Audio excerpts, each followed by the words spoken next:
여러 가지 살균 방법 중에서 어떤 방법을 선택하느냐 하는 것은 크게 생물학적 효과, 즉 살균력이 얼마나 강하느냐, 두 번째 잔류성, 살균을 한 후에 있을 수도 있는 2차 오염을 방지하기 위해서 물의 수도꼭지까지 살균력이 계속 확보된 상태인가, 그리고 세 번째 그 살균 시설의 시설비 및 운전비가 얼마나 드느냐 등을 종합적으로 고려하여 선정해야 합니다. 살균을 선택할 때는 위에서 열거했던 여러 가지 살균 방법을 단독으로 선정할 수도 있고, 혹은 염소 더하기 오존, 또 클로라민 더하기 자외선 또는 클로라민 더하기 오존 등과 같이 조합하여 살균을 할 수도 있습니다.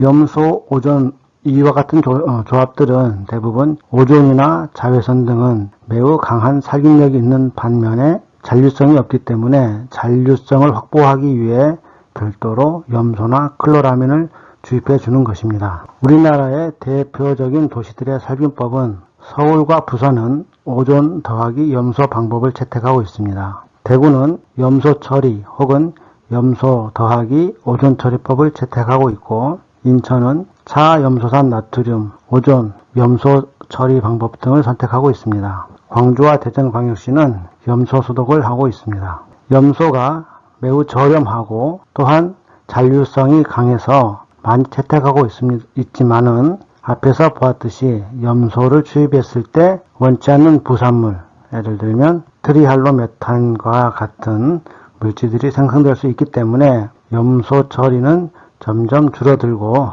기타 고급 처리, 즉 오존이나 클로라민과 같은 소독 방법들이 점차로 확대되고 있는 그런 상황입니다. 살균할 때는 우리가 살균의 지표로서 대장균군을 사용합니다. 대장균군을 특별히 하는 이유는 수돗물에서 대장균이 검출되었다는 뜻은 수돗물 원수의 어느 곳에서 오염, 특히 분변에 의한 오염 가능성이 있다는 것을 알려주기 때문입니다. 대장균 그 자체는 사람의 인체에 들어갔을 때 큰 해가 없습니다. 하지만 대장균이 살아있다는 뜻은 대장균 이외의 다른 병원성 미생물들이 살아있을 가능성이 있다는 뜻이기도 합니다. 대장균군을 미생물 생물 지표로 사용하는 이유는 다른 전염성이 강한 병균보다 대장균은 더 살균에 대한 저항력이 큽니다. 그래서 살균에 의해서 대장균이 완전히 불활성화되었다는 뜻은 이보다도 저항력이 약한 다른 병원균이 확실히 없다 또는 확실히 불활성화되었다라고 판단할 수 있기 때문입니다.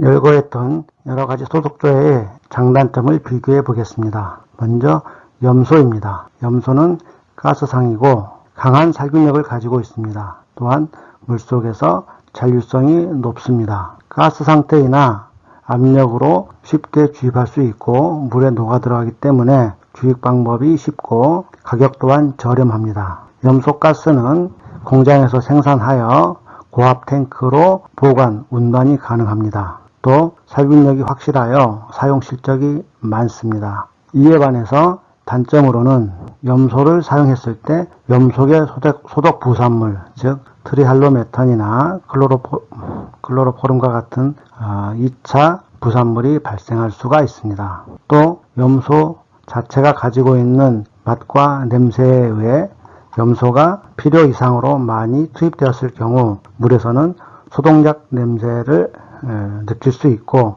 이는 물의 기능성 저하로 연결될 수 있습니다. 또한 염소는 부식성 가스로서 물속에 철이나 다른 물질들을 부식시킬 수 있습니다. 특히 수도 배관이 주철이나 강인 경우 염소가스에 의해 장기간 노출되면 관로가 더 빨리 부식될 수 있습니다. 염소는 pH가 낮을수록 살균력이 좋고 pH가 높아지면 살균력이 낮아지기 때문에 염소 처리할 때는 pH 조절도 중요한 변수가 됩니다.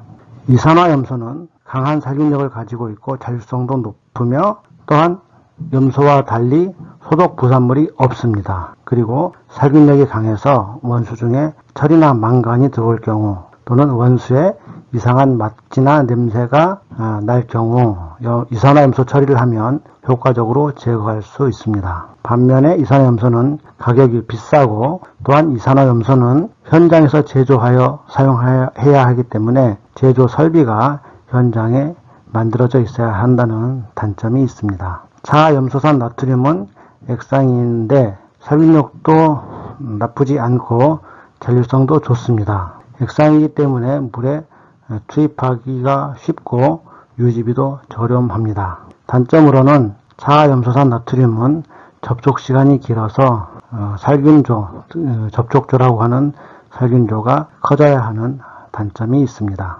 오존은 매우 산화력이 강한 것이 장점입니다. 또한 염소 계통의 살균제와 달리 소독 부산물이 없습니다. 강한 살균력으로 인해 맛이나 냄새 제거에 탁월하고 철, 망간도 산화시켜 제거할 수 있습니다. 단점으로는 오존은 공장에서 만들어서 운송하거나 보관하기가 할 수가 없는 물질이기 때문에 현장에서 생산 설비가 갖추어져야 합니다. 이 생산 설비가 아직까지 고가이기 때문에 시설비가 많이 드는 단점이 있고, 또한 오존 발생할 때 코로나를 만들어야 되는데 코로나 방전을 위해 많은 전기가 소요되는 그러한 단점도 있습니다. 오존은 기체 상태이기 때문에 주입 방법이 복잡하고, 또한 오존은 잔류성이 없습니다. 따라서 추가적인 잔류성이 있는 염소 소독제를 더해 줘야 하는 단점이 있습니다. 클로라민은 잔류성이 높은 장점이 있는 반면에 살균력이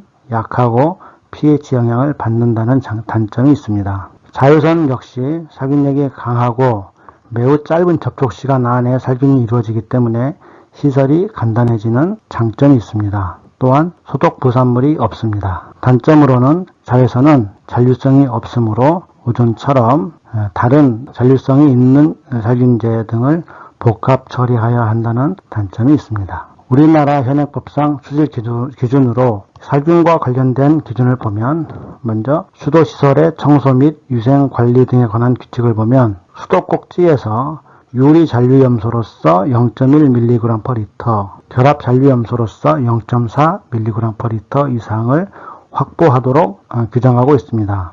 앞에서 잠깐 설명했지만 유리 잔류염소는 차염소산, 즉 HOCl을 말하는 것이고, 결합 잔류염소는 클로라민 상태의 염소를 말합니다. 그리고 여름철 병원성 미생물에 의한 오염이 있거나 또는 수인성 전염병의 확대가 우려될 경우, 이럴 경우에는 잔류염소의 농도를 더 높게 하여 유리 잔류염소는 0.4 이상, 그리고 결합 잔류염소는 1.8 이상 확보하도록 규정하고 있습니다. 이 수질 기준은 다만 염소 잔류량이 많을수록 병원균에 의한 감염 우려가 적어져서 안전해질 수 있지만, 반대로 잔류염소가 많으면 많을수록 물속에서 소독약 냄새가 나기 때문에 질적 저하가 우려됩니다. 따라서 너무 높지도 않고 또 너무 낮지도 않은 적절한 범위에서 운전하는 것이 필요합니다. 참고로 먹는 물 수질 기준에도 소독제 및 소독 부산 물질에 관한 기준이 있는데, 여기에는 잔류염소가 유리 잔류염소 기준으로 4mg/L 이하가 되도록 규정하고 있습니다. 이것은 염소가 물에 과잉으로 녹아 있을 때 물에서 나는 소독약 냄새, 이로 인한 불쾌감을 주지 않게 하기 위해 설정한 기준이 됩니다.